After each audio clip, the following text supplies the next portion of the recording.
Kahapon nga po ay naganap na ang Game 2 sa pagitan ng San Miguel at Phoenix, kung saan nanalo nga po ang SMB, at magandang balita ito para sa kanila dahil dalawang panalo na nga lang po, sila na ang unang papasok sa finals, kung saan kahapon nga po may hindi magandang nangyari kay Christian Standhardinger matapos nga po siyang tawagan ng dalawang flagrant foul na nagresulta ng pagkawala niya sa court dahil nga raw po sa pagsipa niya sa maselang bahagi ng katawan ni Calvin Abueva.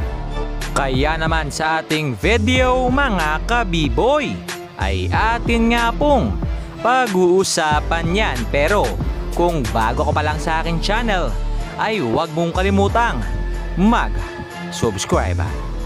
Si Calvin the Beast Abueva nga po nakilala bilang isa sa mga bad boy ng Philippine basketball, kung saan kahapon nga po tila tumiklop ang pagiging bad boy niya matapos ngang masipa ni Christian Standhardinger ang maselang bahagi ng kanyang katawan, kung saan may mga nagsasabi nga na umacting lang daw itong si The Beast. Kaya naman in this video atin nga pong aalamin yan. Well, nangyari nga po ito sa bandang 6 minutes ng ating second quarter, kung saan hawak nga ni Christian Standhardinger ang bola para postihan itong si Abueva. Pero ang nangyari nga po sinundutan ni Calvin itong si Christian. Kaya naman nagkagirian silang dalawa na nagresulta nga ng pagsipa raw ni Christian sa birdie ni Calvin.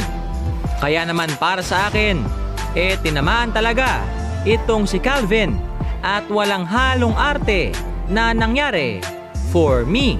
Pero para sa iyo, acting lang ba o totoo?